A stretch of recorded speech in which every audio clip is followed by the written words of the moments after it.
Mesdames, Messieurs, soyez les bienvenus au Théâtre Nouvelle-France, au Chénet-Rocancourt. J'ai passé la parole à Richard Delepierre, maire du Chénet-Rocancourt, qui nous accueille dans ce beau théâtre. Merci Jean-Michel, cher Martin, cher Jean-Louis, merci de votre présence ce soir donc sur un événement mixte, distanciel et présentiel, mais voilà, dans cette période de campagne européenne, c'est avec un très grand plaisir qu'on vous accueille ce soir. Le maire Modem, vieil UDEF, que je suis très heureux d'accueillir, une figure du parti reconnue, sans doute entre toutes, pour son savoir sur la question européenne. Et donc, on est quelques-uns ce soir à avoir un grand plaisir à vous voir en vrai, Jean-Louis, à vous entendre. Voilà. Et puis, je crois que vous êtes bien accompagné. Donc, en vrai, surtout en vrai. Et voilà. Et puis, l'occasion de reparler du couple franco-allemand, dont on sait le caractère central et essentiel dans l'équilibre de ce continent est à saisir. Donc, merci à Jean-Michel et à ses équipes de prendre toutes les initiatives possibles pour nous permettre de nous rencontrer et d'échanger sur les sujets européens. Voilà. Très bonne soirée à toutes et à tous. Merci beaucoup. Merci beaucoup, monsieur le maire. Donc, bonjour à tous et à toutes. Je suis Jean-Michel Prat. Je suis le président de l'Association européenne de jumelage de Chénet-Eppenheim et président de la Fédération des associations franco-allemandes pour l'Europe. Ensemble, avec la FAFA Île-de-France, nous avons décidé d'organiser ce bel événement ici au Chénet. Nous sommes suivis par une centaine de personnes en visioconférence, des gens de toute la France et même d'Allemagne qui nous ont rejoints via le lien que leur a envoyé cet après-midi. Voilà, je suis heureux de vous accueillir en mode hybride pour cette conférence débat sur la relation France-Allemagne et les enjeux des élections européennes. En propos liminaire, je souhaite remercier nos deux intervenants de la soirée, monsieur Martin Schaffer et monsieur Jean-Louis Bourlange, d'avoir accepté notre invitation, mais également saluer le public nombreux présent en présentiel au Théâtre Nouvelle-France. Resaluer Richard Delepierre, le maire du Chénet, les membres du conseil municipal présents, ainsi que Christian Font, président du mouvement européen des Yvelines, mais également Françoise Arnold, vice-président de la FAFA pour l'Europe, et Yvon Hémès, vice-président du jumelage et de la FAFA Île-de-France, ainsi que les membres du CA qui m'ont accompagné pour la préparation de cette conférence. Lors de cette soirée, nous échangerons avec nos intervenants sur 3 thèmes d'actualité: la relation France-Allemagne, la France-Allemagne dans l'Union européenne, les enjeux des élections européennes. Comme lors de nos conférences précédentes, afin de vous permettre de dialoguer avec nos intervenants, nous passerons la parole à chaque fin de séquence vers la salle afin que vous puissiez poser des questions, mais également via un email dédié, conférence@fafa-pour-l'Europe.fr, pour les personnes qui nous suivraient en visio. Nous devrions terminer aux alentours de 21h45 et ensuite nous nous retrouverons à l'issue de cette conférence au foyer du théâtre pour un pot de l'amitié. Monsieur Schaffer, vous êtes ministre plénipotentiaire à l'ambassade d'Allemagne à Paris depuis 2021. Vous avez une longue carrière diplomatique. Vous étiez ces dernières années ambassadeur d'Allemagne en Afrique du Sud, au Lesotho, en Eswatini, porte-parole du ministère fédéral des Affaires étrangères allemand pendant de nombreuses années. Vous avez un doctorat de l'université de Münster et vous êtes également diplômé de l'ENA. Donc, vous êtes un fin connaisseur de notre pays. Merci d'être présent avec nous. Monsieur Bourlange, vous êtes député de la 12e circonscription des Hauts-de-Seine depuis 2007, président de la Commission des Affaires étrangères. Vous avez été député européen de 1989 à 2007. Vous avez été président de l'Union européenne France de 1995 à 1999. Cette conférence a été montée conjointement avec nos amis du mouvement européen des Yvelines. Donc, c'était aussi important de le rappeler. Merci à vous également d'avoir accepté notre invitation. Le 22 janvier 1963, le général de Gaulle et Konrad Adenauer ont signé le traité de l'Élysée, traité de réconciliation entre la France et l'Allemagne. Il a été renforcé par la signature du traité d'Aix-la-Chapelle avec qui était un traité de coopération dont on a célébré encore aujourd'hui le 5e anniversaire. Et vous avez peut-être pu voir d'ailleurs une exposition qui a été montée par la FAFA pour l'Europe, dont certains panneaux sont derrière moi, en version française et en version allemande, d'une exposition qui s'appelle du traité de l'Élysée au traité d'Aix-la-Chapelle. On constate que le couple franco-allemand a des relations plus ou moins proches, selon les périodes. Pour vous, comment voyez-vous cette relation franco-allemande aujourd'hui ? Comment voyez-vous ça un peu ? Monsieur Schaffer, oui. Alors, merci beaucoup. Bonne soirée à tout le monde. C'est un grand plaisir d'être avec vous.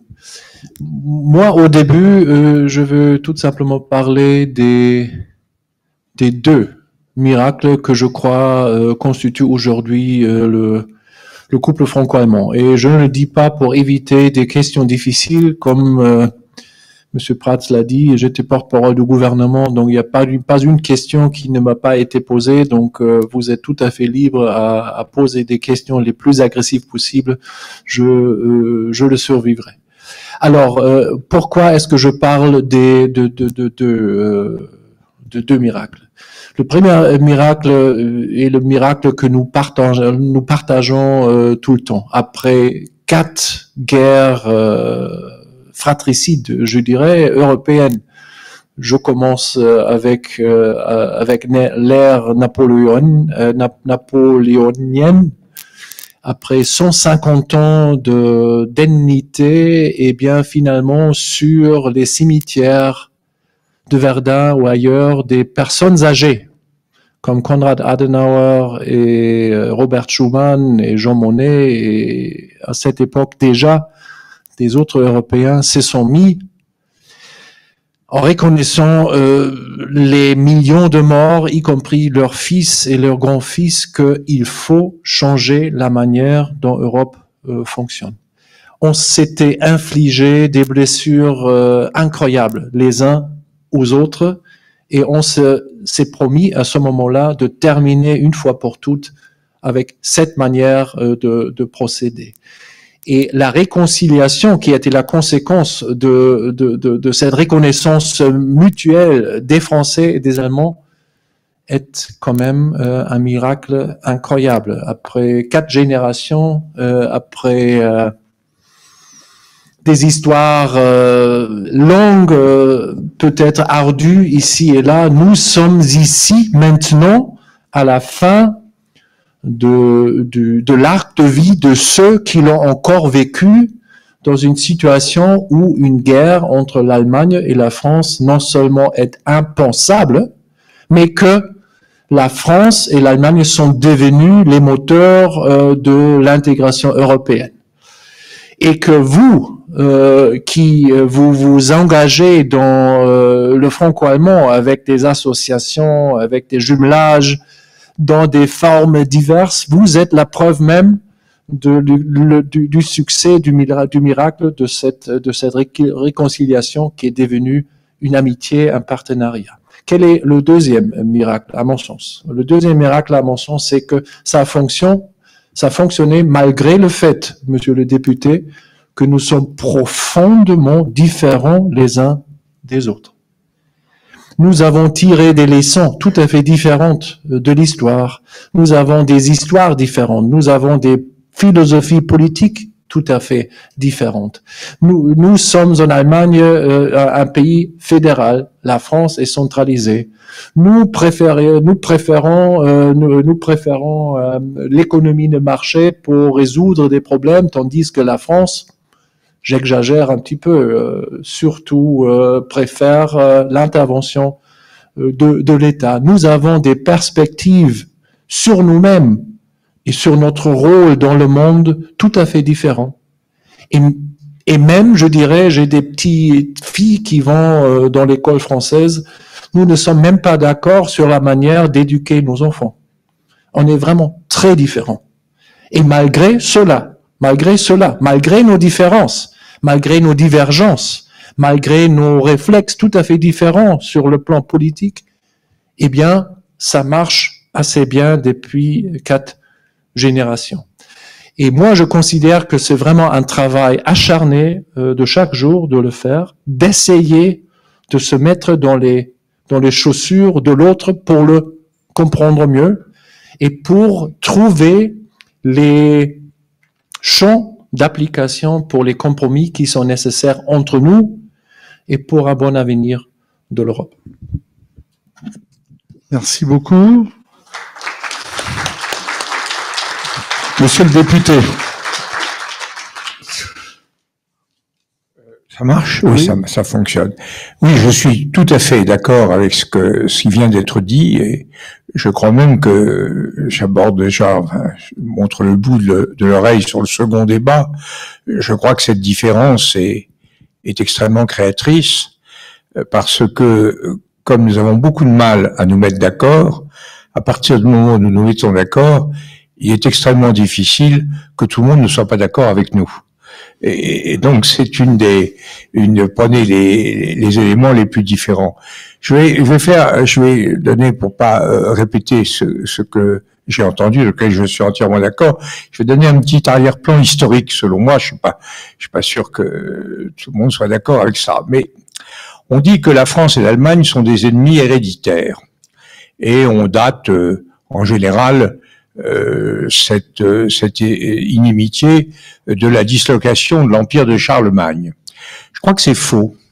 Je crois que l'ennemi héréditaire de la France, c'est le Royaume-Uni ou l'Angleterre.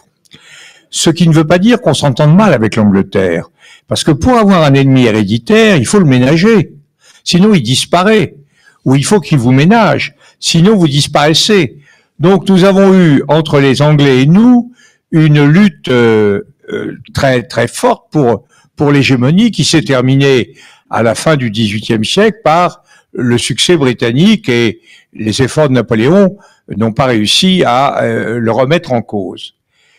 Avec l'Allemagne, c'est différent. Contrairement à ce que dit l'historiographie française, qui construit l'historiographie française qui s'est construite sous la Troisième République, après la défaite de 1870-71, et avec l'idée que la polarisation franco-allemande était essentielle. Et alors, on a construit ce mythe de l'opposition héréditaire avec le grand succès des cardinaux ministres de Louis XIII et de Louis XIV, c'est-à-dire Richelieu et Mazarin, qui ont su diviser l'Allemagne, imposer, puisque vous êtes de Westphalie, imposer les traités de Westphalie, de Münster et d'Osnabrück, et donc on a considéré que c'était une victoire. Moi, je crois pas du tout à ça.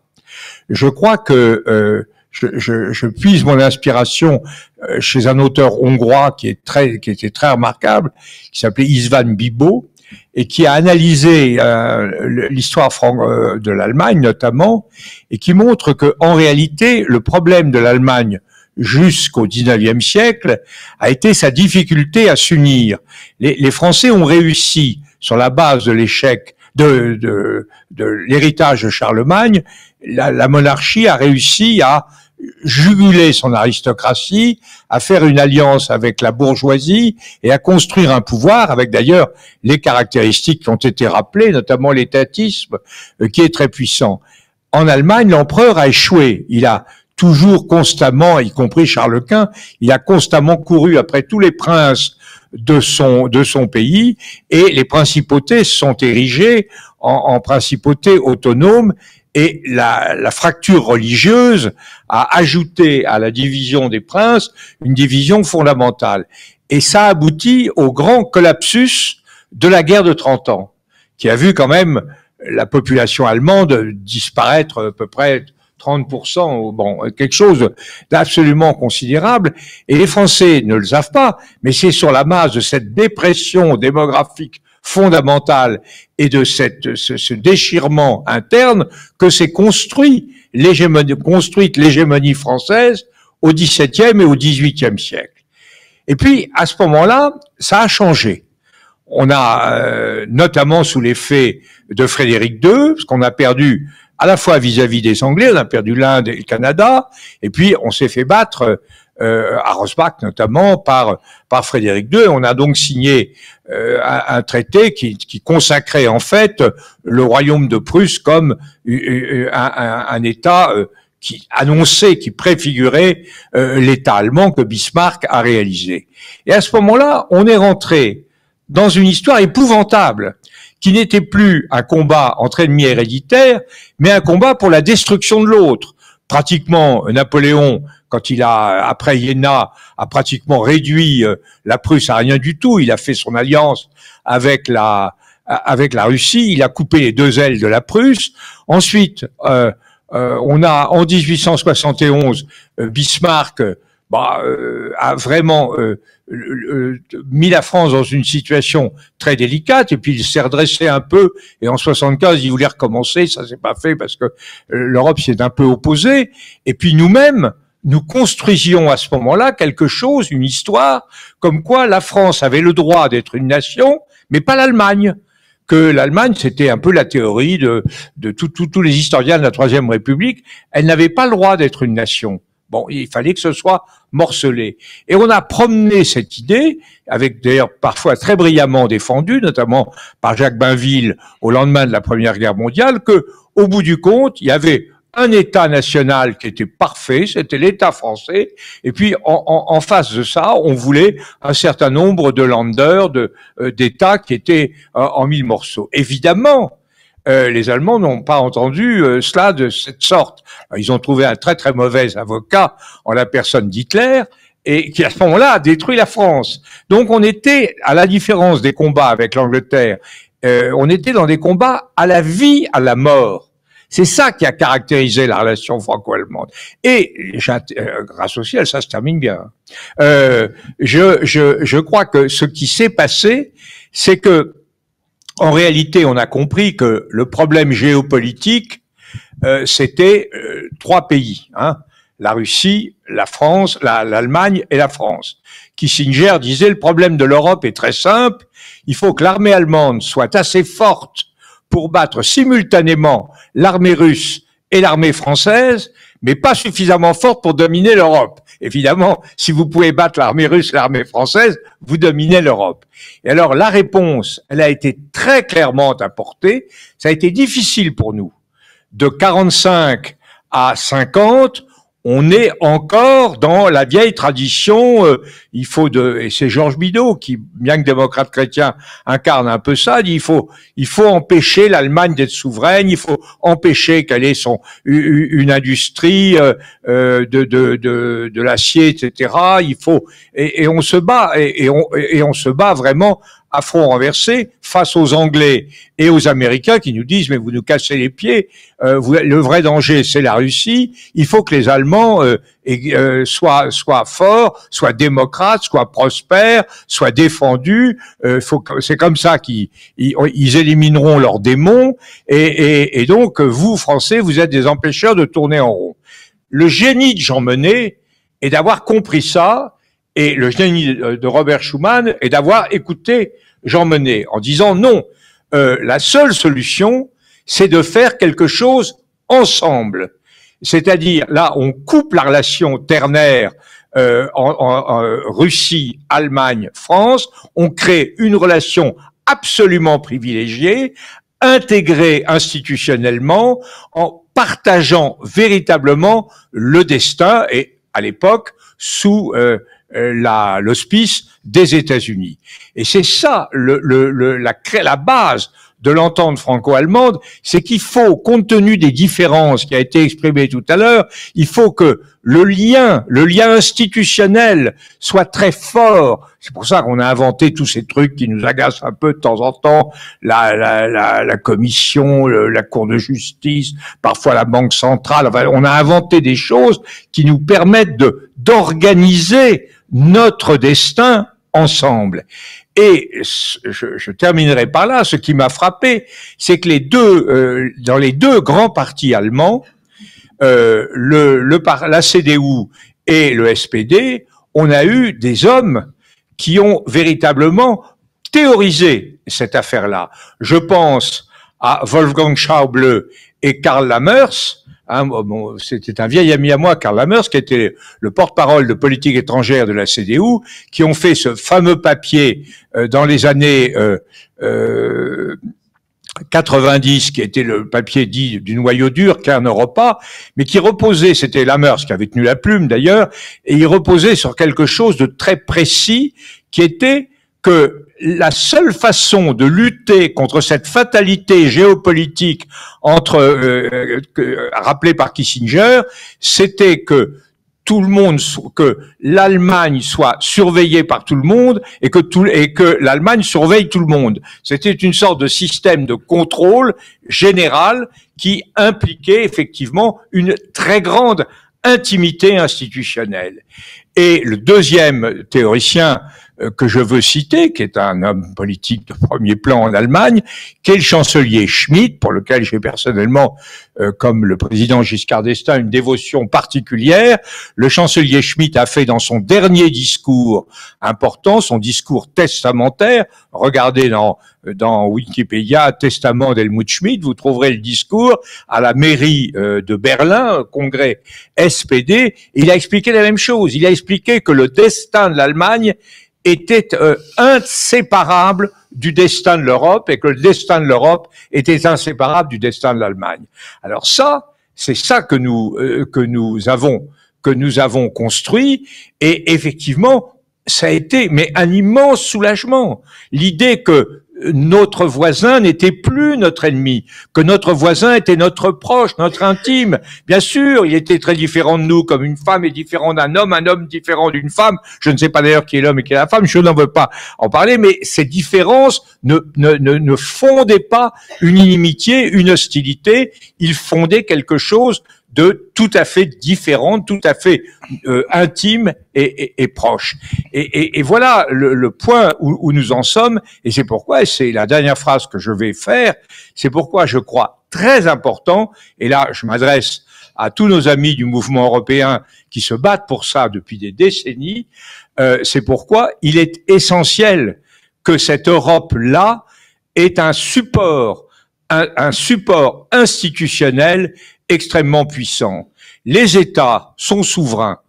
On pourra le démontrer, dans l'Union européenne, les États sont souverains. Mais ces États souverains sont unis par un lien que je qualifierais de caractère fédéral, qui n'est pas un État fédéral. Parce que dans un État fédéral, les États membres ne sont pas souverains. Mais c'est une relation extrêmement intégrée, qui repose sur des institutions et qui nous permet non seulement de nous dévisager, mais aussi de nous envisager. Je vous remercie. Merci. Monsieur Schäfer, comment voyez-vous cette relation franco-allemande justement aujourd'hui? Vous avez resitué, tant le président Bourlanges que vous-même, un petit peu l'histoire du franco-allemand. Aujourd'hui, en 2024, si on doit parler de la relation franco-allemande, comment est-ce qu'on pourrait la décrire? Je crois qu'il convient de distinguer deux aspects très différents. Nous avons d'une part la grande politique.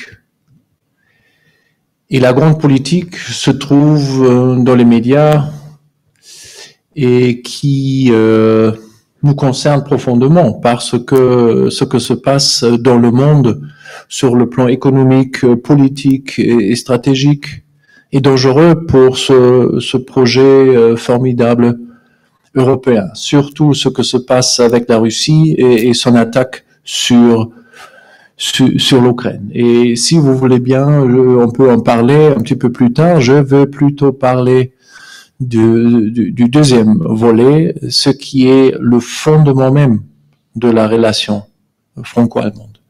Et là, je vois à un moment clé où nous sommes maintenant, où, comme je l'ai dit dans ma première intervention, où l'arc de vie de ceux qui ont connu ce que c'est l'antagonisme franco-allemand, avec l'occupation, avec le service du travail obligatoire et tout ça, lorsque l'arc de vie de ces gens-là vient à sa fin, la nécessité, en quelque sorte, de réinventer ce que c'est le fondement de la relation franco-allemande. Je vois, pour être très honnête avec vous, un petit peu partout des problèmes de transmission, de transition générationnelle, de ce qui a été la réconciliation et l'amitié.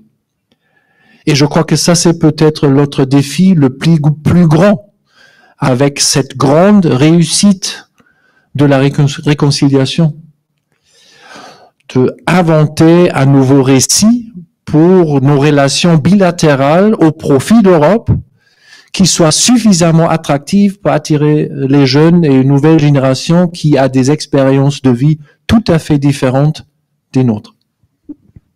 Président Bourlanges. Oui, je crois que c'est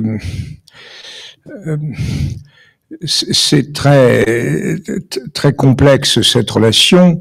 Il me semble que que cette relation a été dominée par la crainte, la menace d'un ennemi commun. Et ce qui prouve que même si nous avons des différences importantes, nous avons grâce au ciel aussi des choses en commun, notamment la démocratie, l'état de droit, la liberté sous toutes ses formes, enfin des choses essentielles et qui ont été fondamentalement menacées par la guerre froide. C'est la guerre froide qui a permis notamment et la présence américaine, ça il faut le reconnaître, qui a permis de fédérer les efforts franco-allemands dans le cadre de l'Alliance Atlantique. C'est la guerre froide qui a conduit à la vraie réconciliation des peuples. La réconciliation des gouvernements, c'est Schuman-Adenauer en 50. Mais la réconciliation des peuples, c'est De Gaulle. C'est le voyage du général De Gaulle pendant l'été 62. Et c'est inséparable de l'attitude qui a été celle de la France au moment de la crise de Berlin, la seconde crise de Berlin, où les Russes avaient engagé une épreuve de force visant à remettre en cause le statut de Berlin, donc Berlin comme dans sa liberté, et les anglo-saxons, les Anglais et les Américains étaient un peu mous dans leur réaction, ils étaient prêts à engager des négociations avec les Russes, et De Gaulle, qui pourtant n'avait absolument aucun moyen militaire, hein, on avait fait exploser une bombe atomique quelque part, mais on n'avait absolument pas de force pour la porter, et De Gaulle a eu une attitude extrêmement ferme, et il y a la fameuse échange avec Monsieur Vinogradov, qui était l'ambassadeur de Russie à Paris, qui était un homme très très intelligent d'ailleurs, c'était l'époque des grands diplomates russes, et qui avait dit, mais le général avait dit, pas question, on ne cédera pas, je ne céderai pas, il n'est pas question de céder. Et alors l'autre avait fait monter les enchères, avait dit, mais alors, Monsieur le Président, ce sera la guerre. Et De Gaulle, superbe, lui avait dit, eh bien, Monsieur l'ambassadeur, nous mourrons ensemble. Et ça avait été quand même, alors ça avait beaucoup impressionné Konrad Adenauer. Et je pense que ce qui s'est suivi, ce qui s'en est suivi, c'est-à-dire le voyage de 62, qui a été un voyage à la fois de confiance des Allemands dans la France et de rédemption, parce qu'il y avait quand même le passé, et c'était le pardon de la France à l'Allemagne. Ça a été un voyage extraordinaire. De Gaulle avait écrit tous ses discours en français, les avait fait traduire en allemand par le Quai d'Orsay, les avait récupérés, les avait appris par cœur en allemand, et les a récités, et les a débités sans note. Ça, c'est quand même assez prodigieux. Et on a eu cette atmosphère très profonde. Et alors, ça a toujours été ça. La base de Schmitt et Giscard, c'était, je me rappelle, Schmitt l'avoir dit à Sciences Po quand il était venu, avoir dit, notre principe, c'est que les Russes ne devaient pas pouvoir mettre, Fabius aurait dit, l'épaisseur d'un papier de cigarette entre nous. Et ensuite, on a eu Kohl-Mitterrand, et ça a été extraordinaire. Et puis après, ça a été moins bien parce qu'on a gagné la guerre froide. Et passé le danger, Ah, on s'est dit, l'Europe est moins nécessaire, les autres, ils sont agaçants, etc. Bon, alors on a continué sur la lancée parce qu'on avait prévu de faire la monnaie unique. On a fait la monnaie unique, et puis après, on s'est un peu épuisé.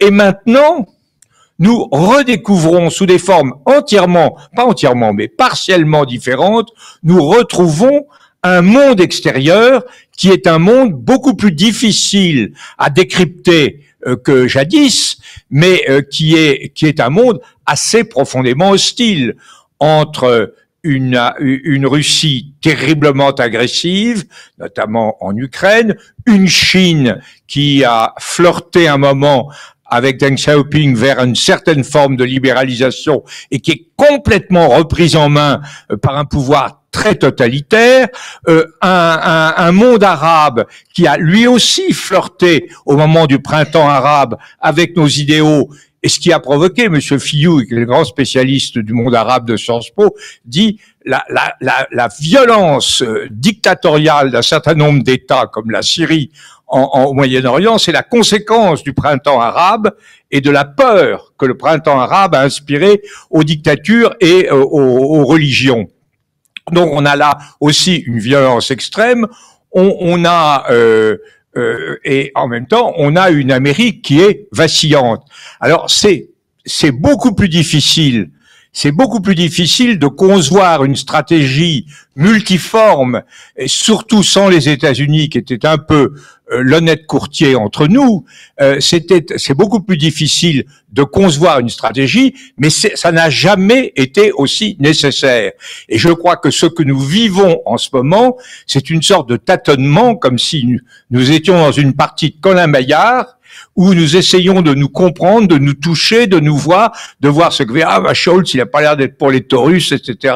Ce Macron, il nous casse les pieds avec ses troupes, etc. Chacun essaie de tester l'autre, mais ce qui est clair, c'est que c'est soit on refait quelque chose de très intime ensemble, soit on se casse la figure tous les deux. Eh oui, je crois que ça c'est tout à fait juste. Et peut-être permettez-moi de commenter une chose sur la querelle du 26 février à laquelle Monsieur le député a fait allusion.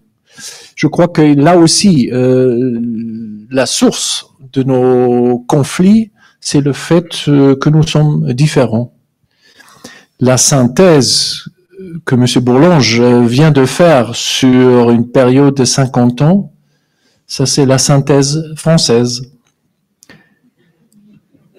qui est une vérité. Et je le partage, je le comprends. Je passais beaucoup de temps en France, donc, mais la vérité allemande, si vous voulez, est un petit peu une autre.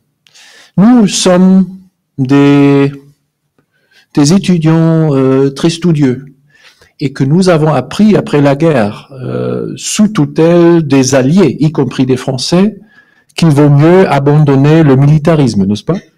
Parce que le militarisme allemand, prussien, ensuite nazi, a été une cause des catastrophes européennes. Eh bien, on a vraiment compris la leçon, et maintenant d'une manière où même des ministres des Affaires polonais nous disent: moi, j'ai plus peur d'une Allemagne pacifiste d'une Allemagne militariste.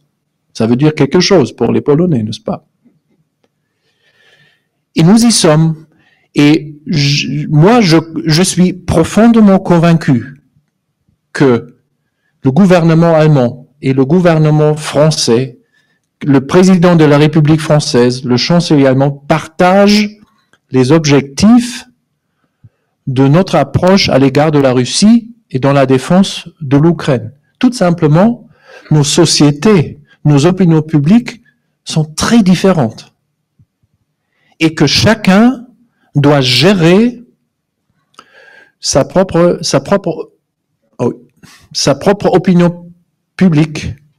Et nous, comme nous sommes différents, l'approche, comment dirais-je, communicative doit être différente. Des propos comme des propos du président de la République qu'il a prononcé le 26 serait impossible en Allemagne si on veut vraiment avoir une majorité des Allemands derrière lui en vue de la situation actuelle. En France, c'est différent. C'est pas possible que ce soit très difficile. Tout à fait. Non, mais tout à fait. Tout à fait. C'est très difficile aussi pour le président de la République, sur la base de ses observations, Oui, peut-être. d'avoir une large majorité derrière lui. Mais je crois que quand même, peut-être vous le partagez, que la réaction en Allemagne pour un chancelier d'avoir de tels propos aurait été un orage.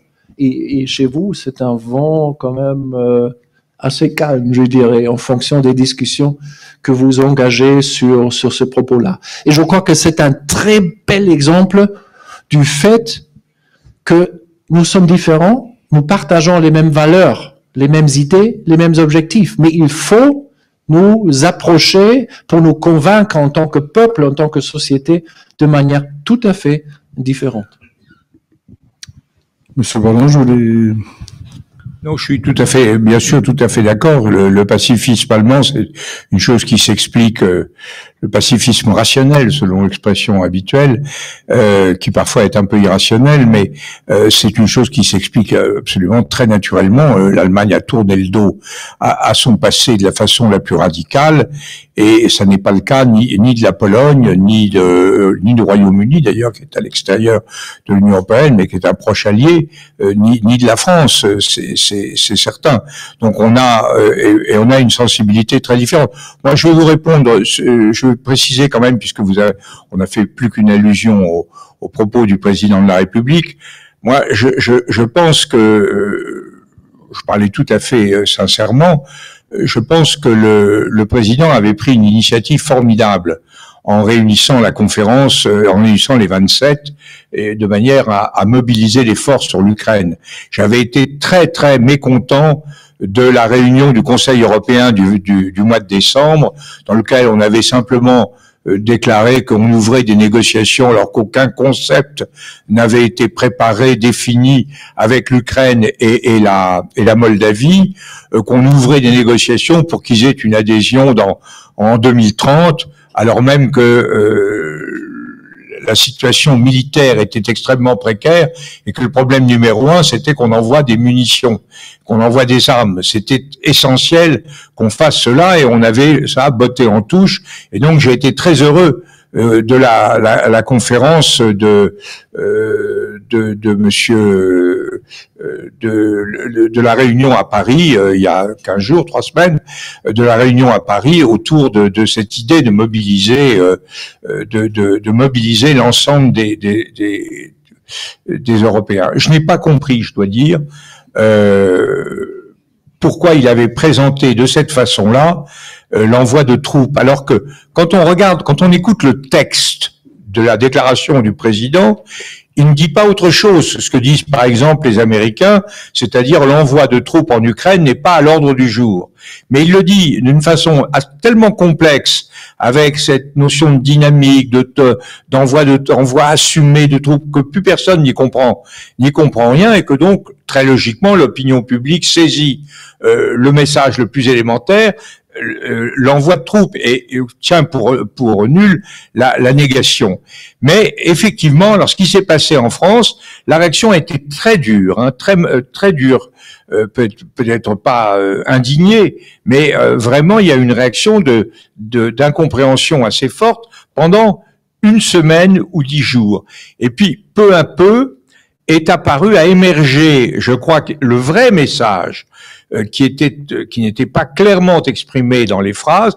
Le vrai message, c'était celui du changement de monde, du changement d'air, pour reprendre l'expression du chancelier il y a 2 ans, c'est-à-dire que nous étions en train de vivre sur l'Ukraine un changement de climat après l'échec de l'offensive ukrainienne au printemps dernier, après la reconstitution de forces russes, le fait que l'économie russe s'en tire pas trop mal à court terme, pas à long terme, mais à court terme, le fait qu'ils ont contourné une partie de l'embargo avec l'appui de ce qu'on appelle de façon assez impropre le Sud profond, et donc ce que disait le président français, c'est à peu près la même chose. D'ailleurs, ce que disait le secrétaire à la défense américain, démocrate, Lloyd Austin, qui disait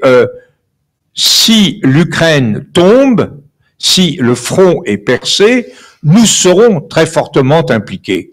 C'était ça le message, et je pense que ce message de gravité a fini par être perçu, y compris d'ailleurs en Allemagne, où on a eu des déclarations comme celle de mon ancien homologue, le président de la Commission des Affaires étrangères, CDU de l'époque, M. Röttgen, etc. Il y a eu tout un ensemble de prises de position extrêmement fortes, ce qui ne veut pas dire, loin de là, je pense, j'étais à Berlin la semaine dernière, que les Allemands ne sont pas exactement dans la disposition d'esprit que vous dites, c'est-à-dire il y a une horreur fondamentale de la guerre en Allemagne, dont nous comprenons la nature, dont nous voyons l'origine, dont nous comprenons la nature, dont nous devons que nous devons apprendre à accepter, à envisager. Ça c'est évident, mais derrière tout ça, il y a quand même aussi mon vieux camarade Friedrich Merz,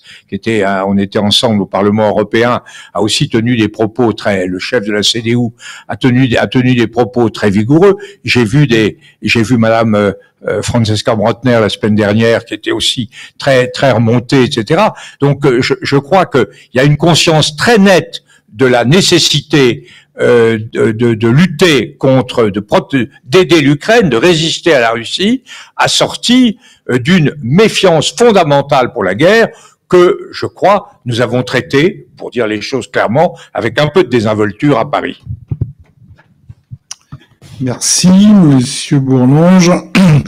Je vous propose qu'on passe la parole à la salle, s'il y a des questions, peut-être aussi pour les gens qui nous regardent en visio, au travers d'une adresse email qui est conférence sans accent @fafapourleurope.fr. On aura une question par mail, mais je passe d'abord la parole à la salle.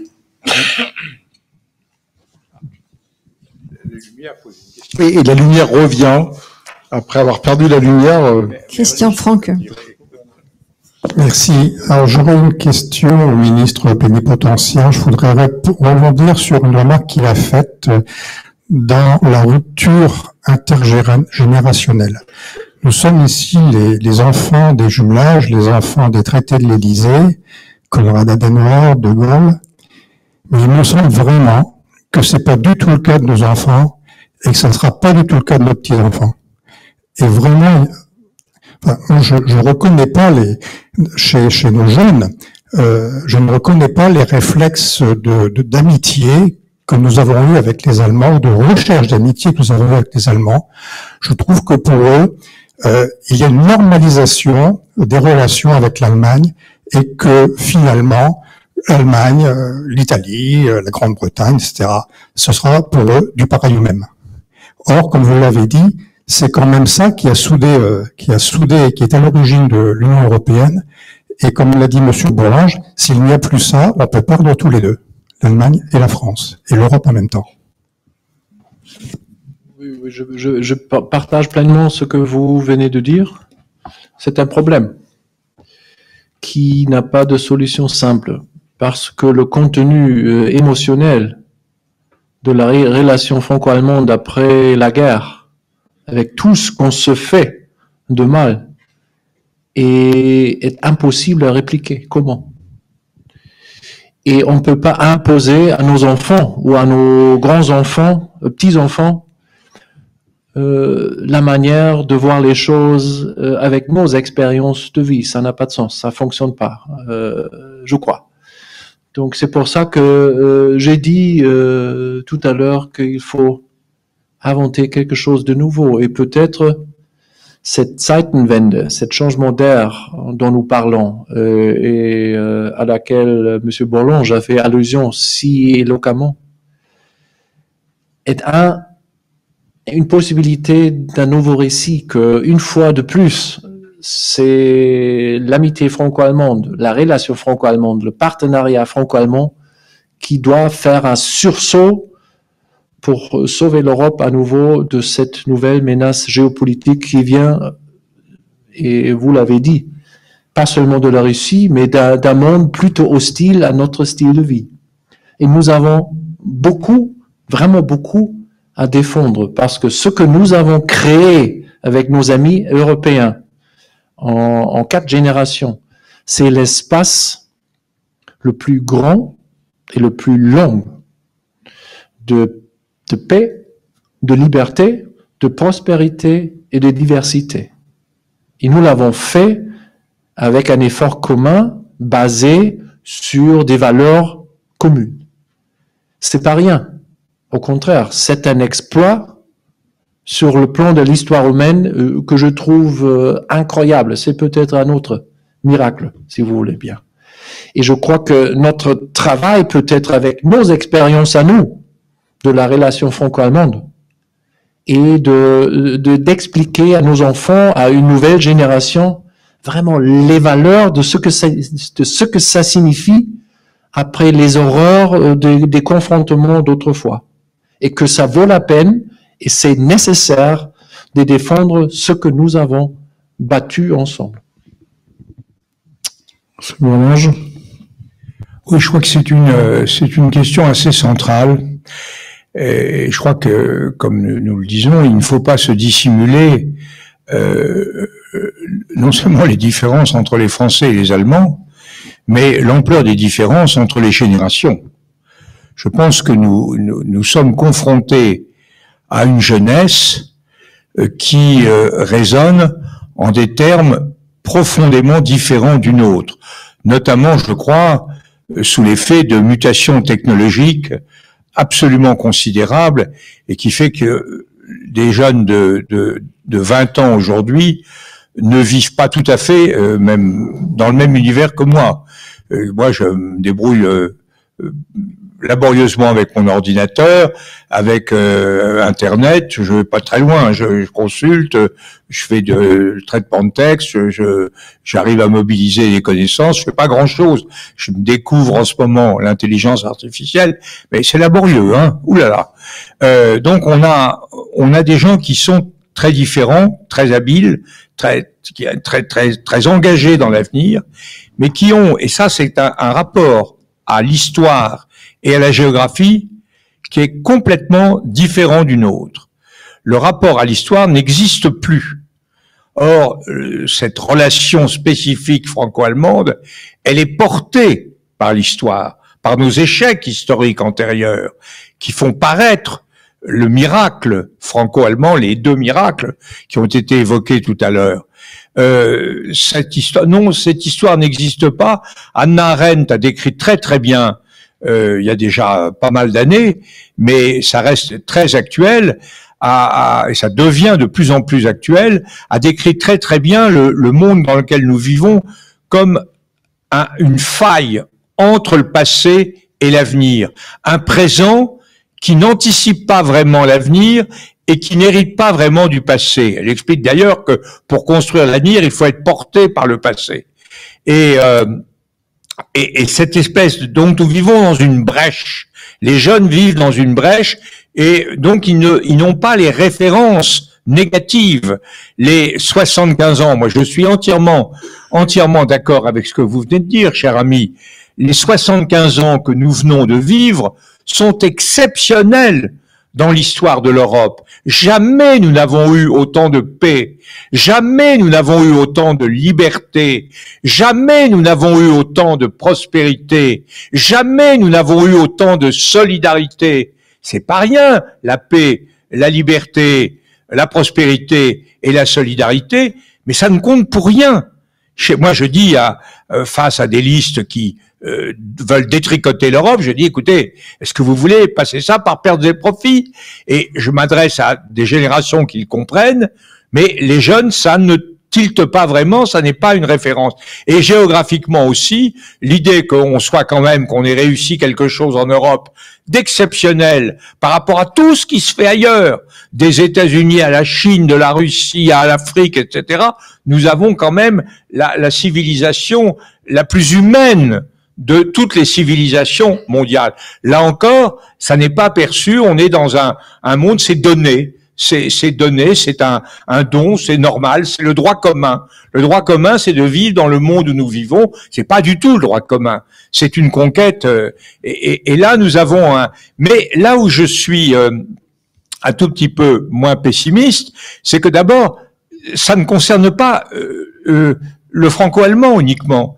Et d'ailleurs, vous l'avez très bien dit dans votre question, c'est pas que les jeunes Français soient hostiles aux jeunes Allemands. Ils ne mesurent pas le caractère exceptionnel de l'amitié franco-allemande, mais ils sont de bonne composition, comme ils sont de bonne composition avec tout le monde. Ils ne sont pas spécialement vindicatifs, agressifs vis-à-vis de personne. Donc, c'est quand même une matière première qu'on pourrait utiliser, indiscutablement, et il reste que le franco-allemand, objectivement, correspond à une nécessité territoriale. Nous sommes au centre de l'Europe, nous un peu plus à l'ouest, les Allemands un peu plus au centre, mais nous un peu plus que les Allemands entre le nord et le sud, deux grands pays qui se connaissent avec cet axe du Rhin au milieu, et une puissance économique évidemment supérieure en Allemagne à celle de la France, un rayonnement militaire, et c'est ce qui reste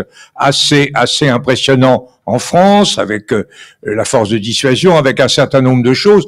Donc nous avons, avec nos différences, avec notre poids spécifique, nous jouons un rôle important. Alors je sais pas si on aborde à un moment le troisième sujet, mais ce que je veux dire, c'est que je sais pas, on continue. On va prendre une deuxième question. Ce que je veux dire, c'est que il faut pas se dissimuler que jamais la France et l'Allemagne n'ont fait l'Europe à elles seules. Jamais. Jamais depuis le début, nous n'avons été dans un tête-à-tête exclusif en disant aux autres en rang par deux derrière nous. Jamais. Notamment, il faut pas du tout dissimuler le rôle essentiel à la fois d'un pays petit en taille comme la Belgique et d'un pays historiquement impressionnant comme l'Italie. Alors là, on peut faire l'histoire, mais l'échec franco-allemand, c'est l'échec de la CED en 1954. La relance, c'est pas pour rien que ça se fait à Rome, c'est la relance italo-belge, SPAC et de Martineau, la conférence de Messine, le traité de Rome. Le marché intérieur, c'est une relance anglo-saxonne, irlandaise et française. C'est le libéralisme de Thatcher qu'on accepte en le tempérant d'un peu de réglementarisme à la française, et qui est porté par ces deux personnages assez sulfureux, mais assez géniaux, qui étaient Craxi et Andreotti au Conseil européen de Milan. Donc, et là, les Français et les Allemands, ils suivent sur ce. Donc, il ne faut pas croire que nous avons été les seuls, mais rien ne pouvait se faire sans nous. Et bien, cette réalité objective, elle demeure. Et dès lors que la conscience naîtra, s'imposera, que si nous ne fédérons pas nos forces d'une manière ou d'une autre, nous sommes perdus et notre prospérité, notre liberté, notre sécurité diminueront. Dès lors que quand nous aurons compris ça, et je pense que ça sera compris, là, les Français et les Allemands resteront quand même des éléments essentiels, à condition de s'entendre, évidemment, et à condition de ne pas exclure les autres. Nous en reparlerons juste après une deuxième question, et après oui. On reviendra sur ce sujet-là. Oui, j'ai une question sur justement, il faut garder cette chance, ce miracle qu'est l'Union européenne, qui fait la paix depuis 80 ans pratiquement. Mais aujourd'hui, vous avez les États-Unis avec Trump qui veut supprimer l'OTAN et s'entendre avec les Russes. Vous avez Poutine qui veut supprimer l'Union européenne et s'emparer d'une partie des pays de l'Est. Et donc, comment construire cette Europe de la défense? Aujourd'hui, on a des armées qui sont pas très coordonnées pour créer une Europe de la défense indépendante. Et puis, on a un système militaire, de production militaire qui est très en retard. Quand on voit que 22% des armes livrées à l'Ukraine ne sont produites en Europe. Le reste, c'est acheté aux États-Unis ou d'autres pays. Donc, il y a une Europe de la défense à construire et très rapidement, vu le danger. Si vous me permettez, on va l'aborder dans le deuxième point. C'est justement le point d'après. Il y a encore une question dans la premier salle. Point, et on pourra aborder une votre question dans la salle et une question par mail qui va introduire le deuxième point. Le monsieur qui voulait parler. Ah pardon. Je vous ai perdu. Oui, c'est monsieur là. Oui, merci de vos introductions, enfin de vos exposés historiques qui sont extrêmement intéressants. Mais je pense que vous avez souligné un problème très difficile, c'est finalement les jeunes générations et l'avenir. Alors moi, je voudrais qu'on parle plus de l'avenir que du passé. Enfin, j'ai beaucoup apprécié les rappels historiques, mais maintenant, nous sommes ici, je pense, pour parler de l'avenir. Et comment convaincre les jeunes générations, parce que ce que vous avez dit est tout à fait exact par rapport à ça, ils raisonnent pas de la même manière comme nous, et les rappels historiques ne les émeuvront pas. Bon, alors je pense que vous avez cité plusieurs fois le mot récit, et je pense que c'est bien ça qui manque, c'est un récit qui soit différent de ce que vous venez de faire avec tout à fait justesse et exactitude sur l'aspect historique et présent et les valeurs, etc. Mais je pense qu'il manque un récit qui s'adresse aux jeunes, et donc il faudrait peut-être plus faire intervenir des jeunes pour élaborer ce récit. Voilà. Très bien.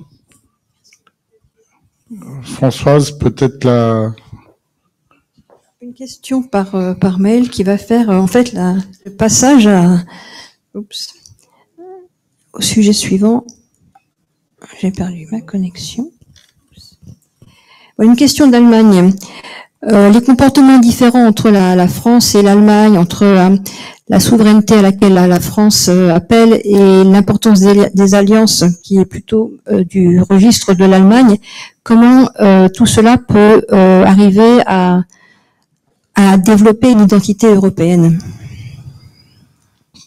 Monsieur Bourlange, allez, je vous passe la parole. Puis ensuite, D'abord un mot sur le récit. Il n'y a pas de récit hors dehors du temps. Donc le problème, c'est de lier le récit du passé à l'avenir. Je crois que la phrase fondamentale, c'est celle de Tocqueville. Le passé n'éclairant plus l'avenir, l'homme s'avance dans les ténèbres. Et c'est ça et c'est pour ça que je crois que quand on repart, on évoque le passé, en fait, on prépare l'avenir.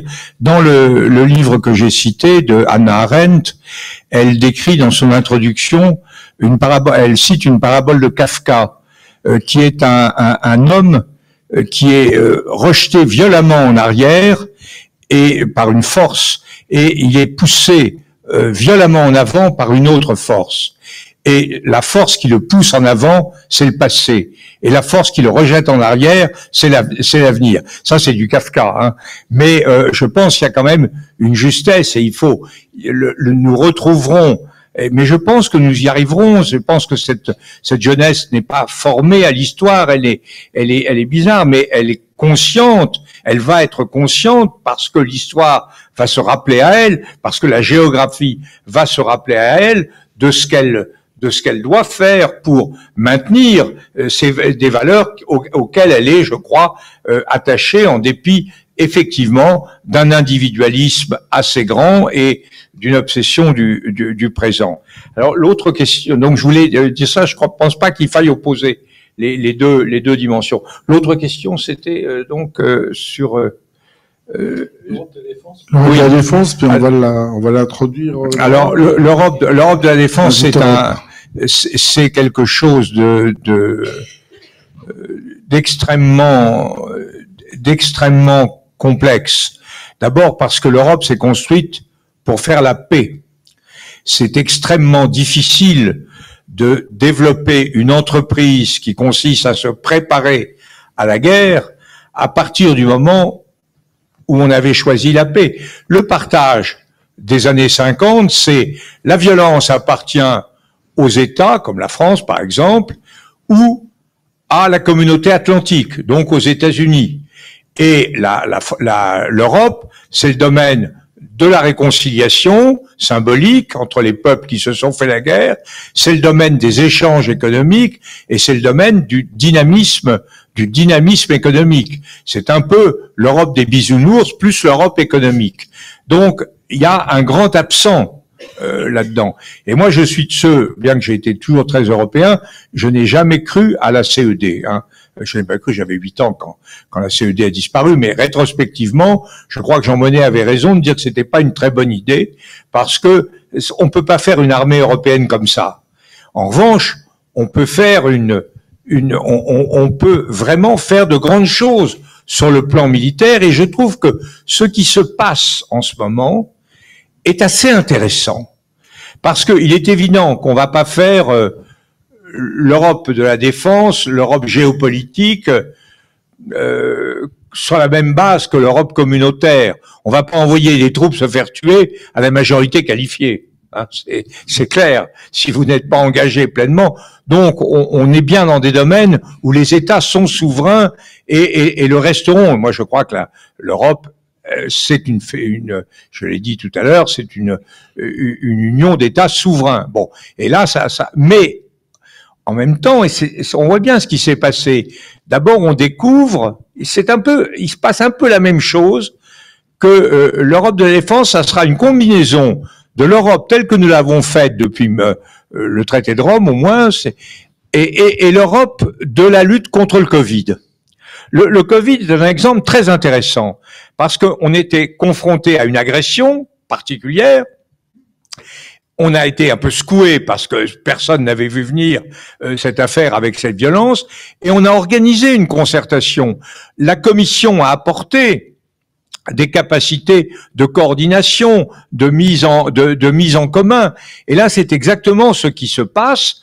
On est en train de découvrir qu'il faut se concerter pour aider l'Ukraine, de manière à apporter à ce pays ce qu'il lui faut avec les moyens qui lui importent. On découvre également à la Commission qu'on prépare une relève industrielle, une organisation, etc. Il faudra évidemment une grande inconnue, c'est ce que seront les États-Unis si Trump était réélu. Moi, je crois qu'ils ne sortiront pas de l'OTAN, mais on aura besoin, à l'intérieur de l'OTAN, d'une organisation plus autonome.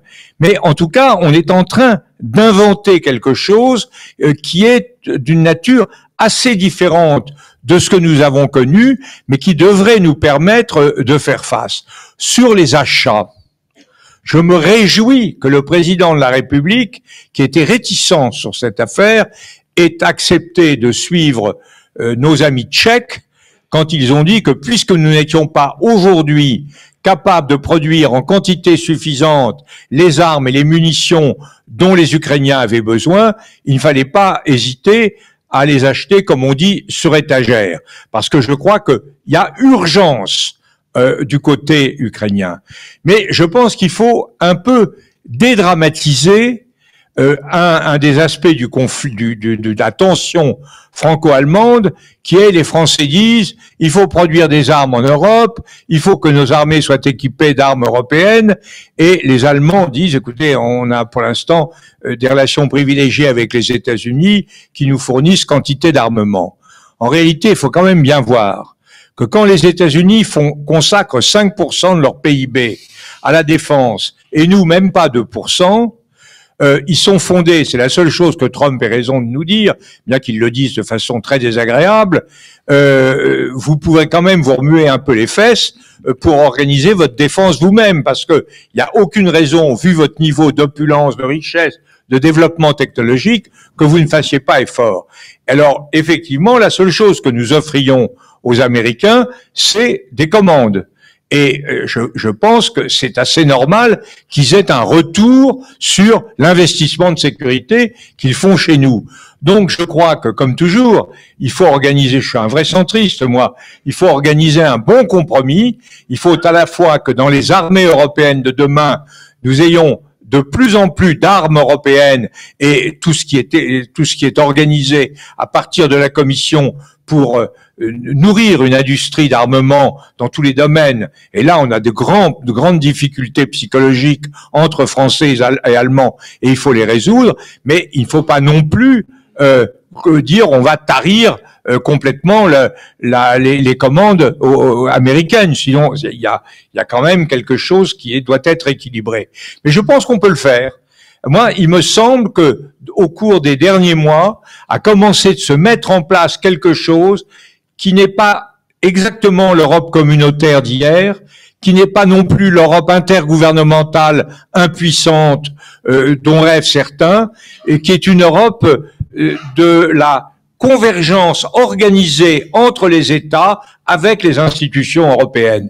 Et ça, il me semble que c'est un modèle, je l'ai dit à Monsieur Barrot dans le débat sur l'Ukraine, enfin, je l'ai dit au Premier ministre, mais je l'ai dit aussi à Jean-Noël Barrot, ministre des Affaires européennes, j'ai dit, c'est derrière tout ce qui a été fait autour de ce débat sur l'Ukraine, de cette conférence de Paris, etc., il faut développer un modèle institutionnel politique nouveau pour fabriquer une défense européenne, une Europe qui se défende et qui ne sera pas, certainement pas, une armée européenne au sens le plus classique du terme. Alors, un mot encore, et j'ai fini. Le problème des Français dans cette affaire, il faut bien le voir, c'est que nous avons un système militaire qui est très dérogatoire par rapport à ceux de nos voisins, notamment les Allemands et les Polonais, et un système qui n'est pas adapté à la défense classique du continent. Nous avons une défense qui est organisée autour de deux principes, une force de dissuasion nucléaire, qui, on pourra reparler, mais qui accapare une grande partie de nos dépenses militaires, et des forces de projection très sophistiquées, assez peu nombreuses, articulées assez largement autour de la marine, d'où le choix qui peut être contesté du porte-avions dans la future loi de programmation militaire, et au milieu, ce qui est vraiment nécessaire pour défendre la bonne Europe, les chars, l'artillerie, ce qui permet à une nation comme la France d'être vraiment une nation cadre, là on est très court. On est très court. Et moi, je crois que si on voulait faire, comme on a décidé de faire le porte-avions, il fallait mettre encore plus d'argent dans la défense, car là, l'armée de terre est fondée à dire que elle est pas suffisamment équipée, suffisamment nombreuse pour assumer les responsabilités que le président de la République entend lui confier et qui effectivement nous permettraient d'être plus actifs dans le soutien à l'Ukraine. Monsieur Schaffer. C'est pas simple de rajouter quelque chose à des propos tellement lucides et sages de Monsieur Bourlange, mais je m'y mettrai quand même, mais de manière très vite. Sur le récit pour la jeunesse, je crois que ce sera faux, même stupide, de reprocher à la jeunesse sa raison, sa manière d'être. Je parle peut-être plus en allemand qu'en européen quand je dis que cette génération-là des jeunes, ils sont nés après la chute du mur de Berlin. Ils ont pu vivre le moment le plus heureux de l'histoire allemande de 2000 ans. Et que la paix, pour eux, ça va de soi. Eh bien, c'est normal parce qu'ils connaissent pas la guerre, heureusement, n'est-ce pas? Ça a été l'objectif de nous ensemble après la guerre, de faire en sorte que nos enfants et nos petits-enfants n'auront pas l'expérience de la guerre. On a bien réussi, n'est-ce pas? Alors, il est fort possible, en tout cas, il n'est pas exclu. Et le président de la République française l'a dit à plusieurs reprises, que la tragédie de la guerre, la tragédie de l'histoire est retournée à l'Europe. Et les Ukrainiens le ressentent comme ça. Et tout ce que nous faisons maintenant, c'est d'éviter que cette tragédie de guerre, en quelque sorte, nous vienne à nos portes en Allemagne, en France ou partout dans l'Union européenne. C'est pour ça qu'on met beaucoup d'argent, beaucoup d'énergie politique, beaucoup d'idées dans la manière à se défendre contre cette nouvelle arrivée de tragédie. Ici, si ça nous arrive, eh bien, les jeunes vont avoir à assumer ce que ça veut dire pour leur vie. Et autant que ce n'est pas le cas, je suis tout à fait d'accord avec ce qu'a dit Monsieur Bourlange. Eh bien, il faut essayer de leur expliquer que l'histoire est importante et il n'y a pas d'histoire et pas d'avenir sans s'occuper des leçons de l'histoire. Sur l'Europe de défense, j'ai tout simplement deux idées que je vais ajouter à ce que vient de dire par M. Bourlanges. La première, vous avez dit le projet européen est un projet de paix. Et maintenant, on est dans une sorte de transition vers un projet de défense avec des outils de guerre. Oui, mais aussi, je crois que la transition que nous vivons maintenant, c'est d'un projet de paix interne, parce qu'on a créé l'Europe quand même pour éviter les problèmes entre nous, pas avec le monde extérieur. Ça aussi, avec la guerre froide, vous avez dit ça aussi. Et maintenant, nous avons réussi en domestiquant nos tendances à nous faire la guerre à nous-mêmes. Donc maintenant, la transition de ce qui est l'Europe, c'est pour nous défendre tous ensemble contre des menaces extérieures. Et c'est un processus quand même assez compliqué comme M. Bourlanges l'a dit. Deuxième remarque sur l'Europe de défense. Eh bien, la France, la Pologne, l'Allemagne, peut-être aussi l'Italie, c'est ça, je crois, sont des pays grands qui ont des aspirations d'avoir un arsenal quand même complet des outils militaires. Oui, nous avons eu notre dividende de paix, et peut-être en Allemagne plus qu'en France, mais quand même, cette fierté, cette volonté d'être en quelque sorte pas autarquique, pas avoir de l'autarcie, mais quand même d'avoir une industrie de défense complète sur le plan national, ça existe. Je vous donne un exemple récent qui va résonner chez vous, je crois, avec le projet commun franco-allemand, espagnol sur les FCAS, donc c'est sur le fighter jet, comment ça se dit en français, sur l'avion de combat, justement. Là, je crois que peu de monde en Allemagne le comprend. La volonté de la France d'être prêt à partager ce projet avec d'autres pays, c'est un pas inouï, parce que nous avons fait allusion quand même à la force de frappe, à la volonté du général de Gaulle d'être indépendant et d'être en mesure de défendre la France de manière indépendante des autres puissances. Eh bien, cet avion de combat, un jour, va être une partie de l'incarnation de la souveraineté française. Pourquoi? Parce que ça va remplacer le Rafale en tant que moyen de porteur pour la force de frappe française en cas de guerre nucléaire. Donc la France, pour des raisons diverses, y compris financières, a été prête à partager cette partie importante de leur souveraineté avec nous. Mais c'est compliqué, parce que le combat entre nous réside dans le fait qui va faire quoi dans ce projet.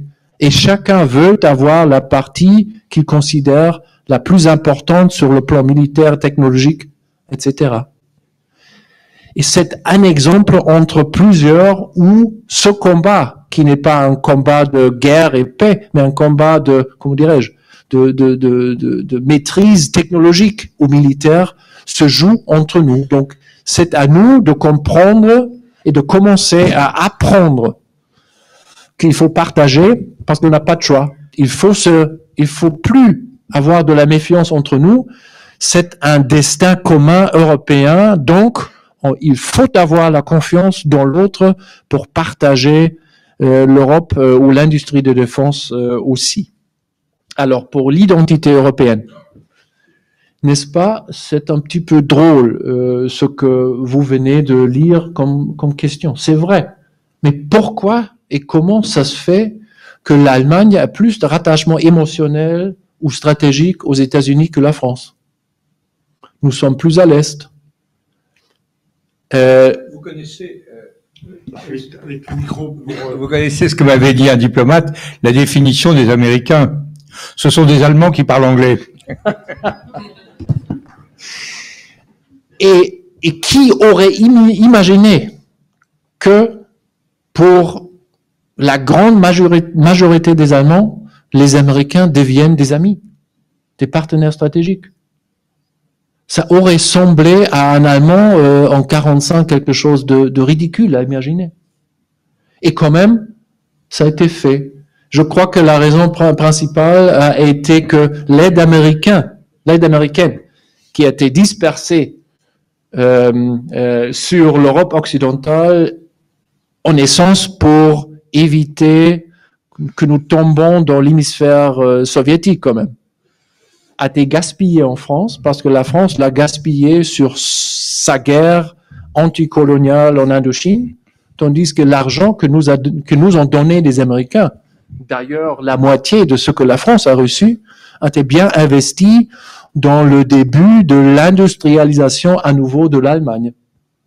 Et que pour nous, les Allemands comprennent et acceptent et respectent que les Américains ont été prêts à donner de leur argent comme cadeau pour que nous puissions sortir des cendres de la guerre, pour nous rebâtir en tant que nation industrialisée, en tant que nation digne parmi la communauté des nations.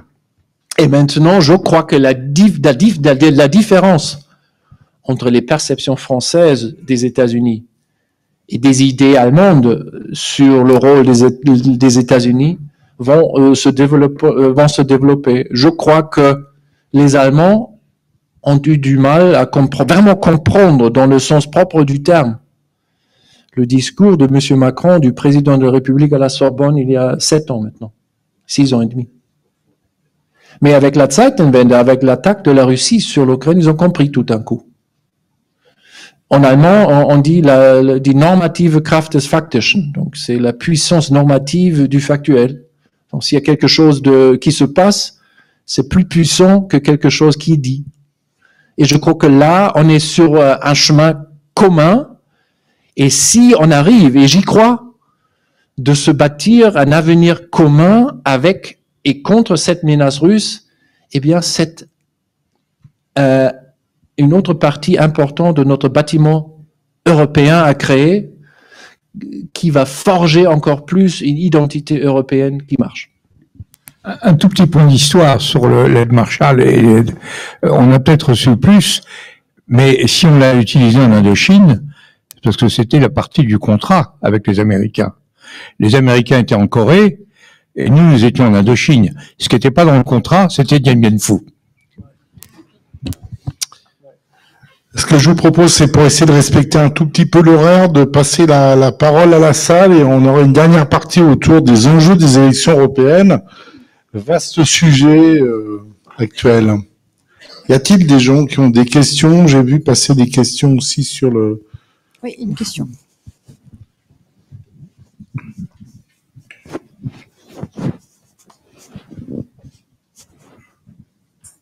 Merci.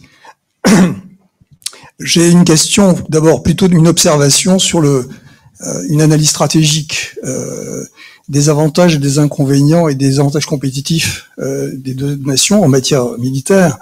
Si je comprends et si je le lis et suis l'actualité, et ce que j'entends M. Bourlange parler de nos avantages compétitifs, notre politique de défense, stratégie de défense est faite autour de la dissuasion nucléaire.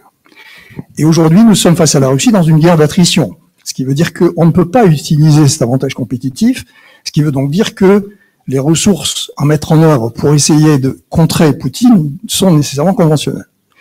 Ce qui m'étonne et ce qui m'interroge, c'est le fait que dans le couple franco-allemand, celui qui a les éléments, les PIB, enfin les pourcentages de PIB consacrés à la défense sont les mêmes à peu près. C'est que l'Allemagne, par son industrie, d'une part, sa capacité à réagir à ce qui est aujourd'hui une guerre d'attrition, ne bouge pas. Et la France s'agite avec ses petits bras en disant, moi, de toute façon, j'ai l'arme nucléaire, je fais comme Poutine, et je vais essayer d'avancer avec quelques conseillers sur le terrain, ou etc. C'est là que je vois le paradoxe. C'est-à-dire que il y a la chance d'avoir ce couple franco-allemand qui a à la fois une capacité conventionnelle potentielle et une capacité nucléaire. je ne comprends pas qu'aujourd'hui ce levier allemand ne fonctionne pas. Oui, je peux répondre. Allez-y. Vous avez raison que nos budgets militaires sont proportionnellement à peu près les mêmes, ce qui veut dire que le budget militaire de l'Allemagne est supérieur à celui de la France dans cette année. Eh bien, Monsieur Bourlange y a fait allusion. Il y a 3 piliers stratégiques dans la stratégie militaire française, et je ne parle même pas de la force de frappe, parce que qui peut être utilisé à ces 3 piliers. C'est la défense dans le cadre de l'Alliance Atlantique, de la défense territoriale de l'Europe et du territoire de la France métropolitaine. C'est le corps expéditionnaire pour agir en Afrique ou ailleurs si nécessaire. Et c'est troisièmement, et ça c'est une grande différence avec l'Allemagne, quand même, la défense du territoire national un petit peu éparpillé partout dans le monde. N'est-ce pas? Moi, quand j'étais à l'ENA, j'ai fait mon stage en Polynésie française. Et en Polynésie française, à Papeete, il y a toute une marine, des bateaux de la marine française pour protéger la Polynésie française et la Nouvelle-Calédonie. Donc, pour la défense conventionnelle de l'Europe, de nos territoires à nous, dans le cadre de l'Alliance Atlantique, eh bien, l'Allemagne a, je sais pas, 3 fois, 4 fois, 5 fois plus de ressources, n'est-ce pas? Et que c'est vrai que c'est assez difficile pour nous de se mettre en marche, parce que c'était un aspect psychologique. La Zeitenwende était un choc pour les Allemands. Et ça continue d'être un choc pour nous, parce que ça nous a perturbés avec notre rêve naïf de la paix, n'est-ce pas? Donc oui, le temps est pressé, je suis tout à fait d'accord, mais il faut laisser le temps au temps. Qui a dit ça? Oui, vous voyez. Et que je crois qu'on s'est mis en marche maintenant. Il y avait des décisions stratégiques qui ont été prises par le gouvernement allemand. Je vous donne seulement un exemple. Nous allons envoyer dans les 3 ans qui viennent 5000 soldats allemands de manière permanente à la Lituanie en tant que défense territoriale conventionnelle contre une potentielle attaque russe. Et je crois aussi que les décisions qui ont été prises récemment vont accélérer de manière impressionnante la production d'obus, de munitions et des armes pour l'Ukraine. Il est vrai que nous avons un delta de peut-être jusqu'à l'automne de cette année avec un manque de livraison d'armes. Mais quand même, on a raison d'être quand même confident. Nous sommes 10 fois moins riches que la Russie en tant qu'Union européenne. Je compte même pas les Américains. Nous avons les capacités technologiques, financières et militaires de faire ce qui est nécessaire. Je comprends votre impatience, mais ça va marcher. Ça marche tant que nous avons l'accord sur les objectifs de la guerre qui a été forgé récemment le vendredi dernier, entre autres, dans le triangle de Weimar avec le déplacement du président de la République à Berlin vendredi dernier. Donc, je partage votre impatience, mais je suis quand même un petit peu plus comment dire, lignant avec ce qu'il faut faire, parce que nous, les Allemands, pour nous, le virage est quand même assez compliqué. Monsieur Bourlange. Oui, moi je suis tout à fait d'accord avec ce qui vient d'être dit. Et là, il faut se rappeler ce que dit Tocqueville sur les démocraties qui ont beaucoup de mal à se mettre en mouvement, vous avez dit en marche effectivement pour la guerre, mais qui quand elles le sont difficiles à arrêter. Regardez les États-Unis qui Roosevelt avait été élu en 1940, réélu pour la 3e fois, sur la promesse de ne pas rentrer en guerre. Et il est entré, et on peut pas dire qu'il l'ait regretté, même si les conditions dans lesquelles il est entré en guerre étaient effroyables pour les États-Unis. Ce que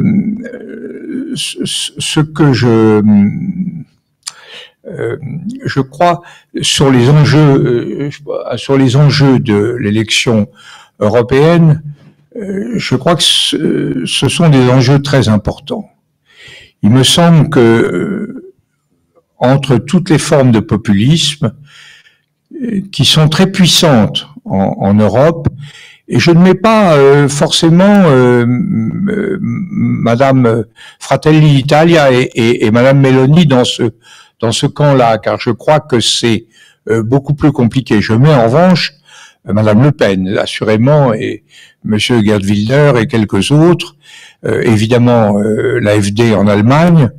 Je pense que nous jouons quand même effectivement les fondamentaux qui ont porté cette aventure européenne, les 4 fondamentaux, c'est-à-dire le libéralisme politique et la démocratie, qui est quand même quelque chose qui est de plus en plus mis en cause un peu partout, même aux États-Unis. On est quand même très étonné du discours de Monsieur Trump sur l'avenir de la fédération américaine. Là, c'est quelque chose qui est quelque chose d'essentiel. Deuxièmement, une économie sociale de marché ouverte. Nous savons bien que la crise, le Covid, la violence entre les nations fait que la mondialisation n'est pas aussi parfaite, aussi automatique, aussi transparente qu'elle était, mais malgré tout, nos économies sont des économies ouvertes, et c'est sur cette ouverture qu'on a bâti la prospérité. Troisièmement, un mode de fonctionnement, d'organisation de nos volontés communes intégrées, avec un système dont les Français ne comprennent pas la beauté, parce qu'on ne leur explique pas.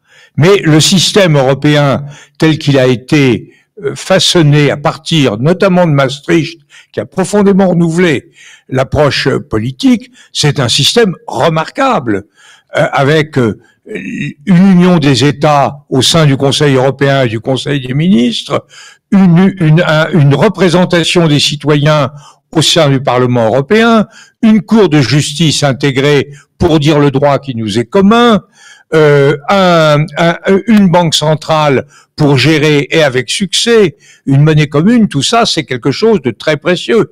Et là, quand on voit les projets des uns et des autres, c'est ce qui nous est proposé, notamment par Madame Le Pen, c'est un Frexit en pièces détachées. On ne sort pas de l'Union, mais on démolit un par un la majorité qualifiée, le budget, le rôle de la Commission, etc., etc.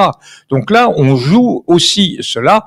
Et enfin, l'équation géopolitique, c'est-à-dire est-ce que oui ou non, nous sommes rassemblés et unis derrière l'Ukraine, ou est-ce que nous donnons le pouvoir à des gens qui, de près ou de loin, sont solidaires de Poutine et en tout cas tout à fait désireux de ne rien faire de concret pour la victime de Poutine, qui est l'Ukraine. Ça fait quatre enjeux essentiels. Alors ça va pas se jouer sur les élections européennes, mais en France, je ne dis pas que, mais en France, nous sommes engagés dans un projet, dans un programme que je qualifierais de triennal.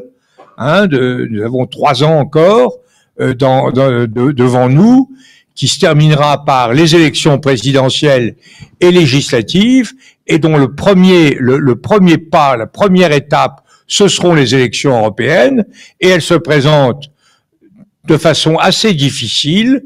Il est possible que les forces que j'ai attachées à ces principes perdent. Ça provoquera sans doute d'ailleurs un sursaut, une réaction, mais nous sommes là engagés dans quelque chose de très important. C'est pourquoi j'ai dit, je parlais sur l'Ukraine la semaine dernière à l'Assemblée nationale, et j'ai dit qu'il fallait être vraiment conscient que nous étions en train de vivre un de ces moments décisifs de l'histoire européenne. Il y en a eu 3. Il y a eu 47, 48, enfin l'entrée en guerre froide voulue par Staline, avec le coup de Prague, avec la rupture, les grèves insurrectionnelles en France. On a donc la crise de Berlin, la première crise de Berlin. On est donc rentré là dans une première confrontation terrible. On s'en est sorti en grande partie grâce au président Harry Truman, grand président, petit homme, grand président. Deuxièmement, le deuxième grand moment, alors il y a eu des épisodes, ça a été effectivement la chute du mur, la dislocation du rideau de fer et l'effondrement de l'Empire soviétique. On a eu l'illusion d'avoir gagné, alors que, comme le dit mon ami Jean-Marie Guéhenno, en réalité, c'était les autres qui avaient perdu et pas nous qui avions gagné, ce qui n'était pas tout à fait la même chose. Et nous vivons le troisième moment, avec ces quatre grandes choses que j'ai dites tout à l'heure: le libéralisme politique, la démocratie, hein, on n'est pas élu avec 87% chez nous, hein, heureusement, l'économie de marché, une Europe organisée et une solidarité géopolitique forte. Bon, ça, ce sont des choses qui comptent. Évidemment, ça ne veut pas dire qu'il n'y a pas d'autres choses qui comptent. Il faut réussir la politique de l'immigration. Il faut réussir ce grand défi qui nous est commun de la transition écologique et de la lutte contre le réchauffement climatique. Tout ça, c'est notre feuille de route, c'est notre travail. Mais les quatre principes que je viens d'évoquer, ils sont en cause. Et il ne s'agit pas de rester inerte et de ne pas les défendre. Merci. C'est bien qu'un élu a commencé un premier sur ces sujets de démocratie. Là, j'aimerais simplement ajouter peut-être une idée. Nous avons en Allemagne le trauma de la République de Weimar. Et quelle a été sa défaite? Sa défaite était qu'on a laissé entrer à notre Parlement, au Reichstag, des partis politiques qui voulaient détruire la même République. Et à la fin, la seule manière de gouverner le pays était à travers des décrets du président de la République. Et ce trauma de Weimar, ce trauma de la République de Weimar, on le retrouve, on le découvert maintenant avec une situation assez difficile quand même dans certains États fédérés à l'est de notre nation. Il se peut qu'en automne de cette année, dans les 3 États fédérés où il y aura des élections régionales, eh bien, il y aura une situation comme au Reichstag de Weimar, qu'il n'y a pas de majorité pour des partis centristes. On ne sait pas comment s'en sortir. Si ça nous arrive, on ne sait pas. Mais ça peut arriver. Et cette idée même, j'aimerais bien la transporter au Parlement européen. Quand même, tout ce que vient de dire monsieur le député est basé sur des institutions européennes qui, en soi, sont fragiles. On l'a vu les problèmes que nous avons eus et que nous continuons à avoir avec un conseil de ministres, c'est-à-dire la représentation des États-nations, des États membres de l'Union européenne, quand 2 ne partagent pas nos valeurs et nos idées. Avec la Pologne, oui, mais il y a tout un tas de sujets, surtout en affaires étrangères, il n'y a pas de majorité qualifiée. Et je suis pas tout à fait sûr qu'on trouve un compromis sur l'élargissement du champ d'application de la majorité qualifiée, parce que là, l'Allemagne, par exemple, s'est rendu compte, eh bien, un vote à la majorité qualifiée dans le conflit de Gaza, ça veut dire quelque chose d'assez difficile pour nous. Est-ce qu'on veut ça? Parce que pour tous ceux qui militent pour la majorité qualifiée disent nous on est toujours en majorité. Vous prenez vos distances par rapport au discours du chancelier à Prague.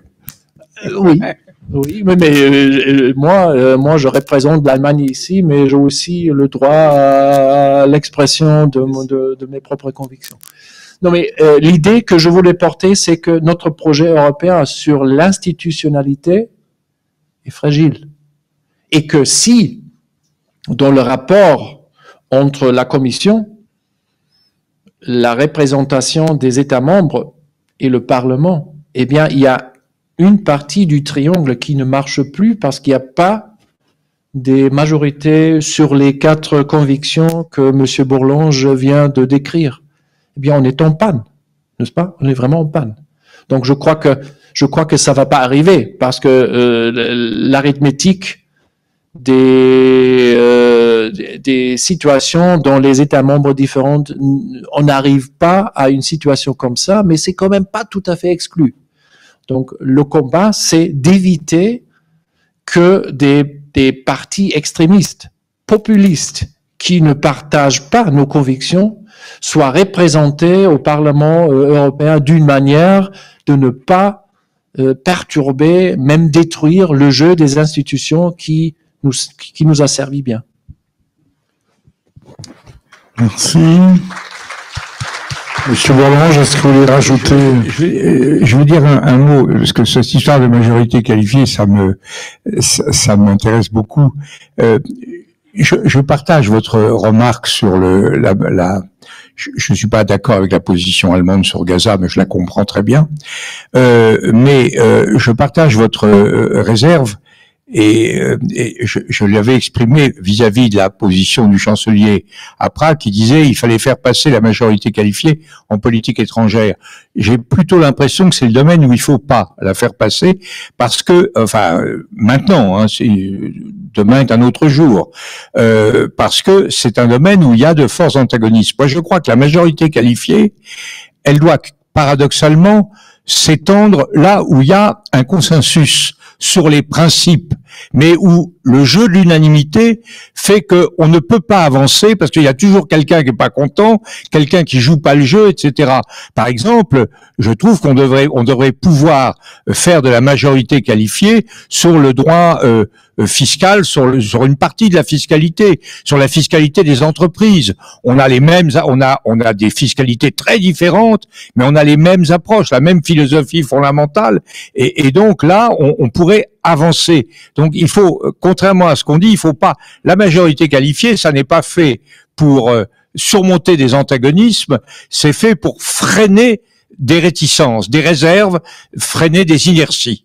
C'est comme ça qu'il faut le voir, et je crois que c'est l'approche la plus pragmatique, et je l'ai écrit dans le rapport. Je ne sais pas si vous avez lu mon rapport sur l'élargissement, et j'avais proposé, j'avais fait une petite réflexion qui était nuancée par rapport à la position du chancelier, et je suis très très heureux de voir que la fine fleur de la diplomatie allemande se déclare plutôt proche de ce que j'avais exprimé. Peut-être que le discours du chancelier était avant la crise de Gaza, qui sait? Merci beaucoup. Je vous propose de faire une dernière intervention de la salle par rapport aux enjeux des élections européennes.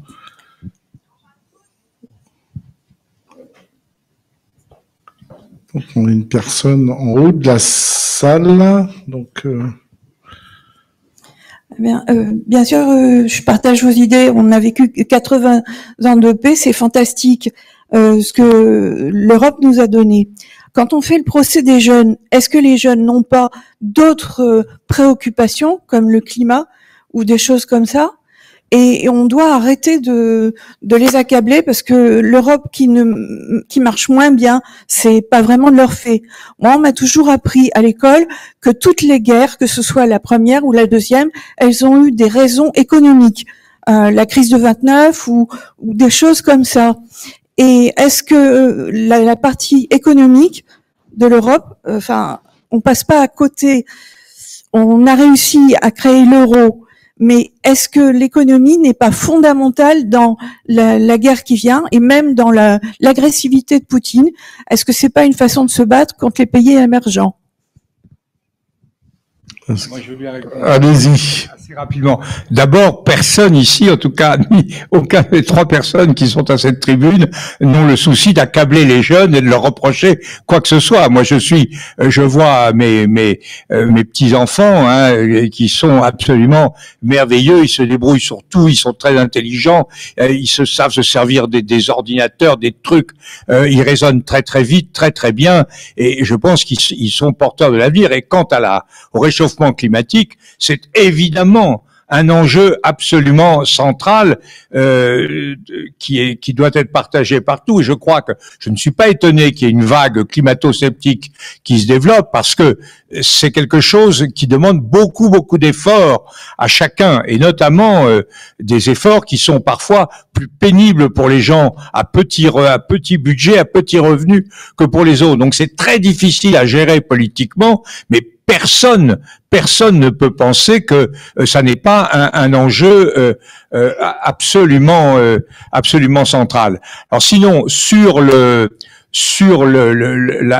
guerre, alors là je suis pas d'accord avec vous. Si vous croyez que les guerres ont toujours pour origine l'économie, ça je ne suis pas du tout d'accord.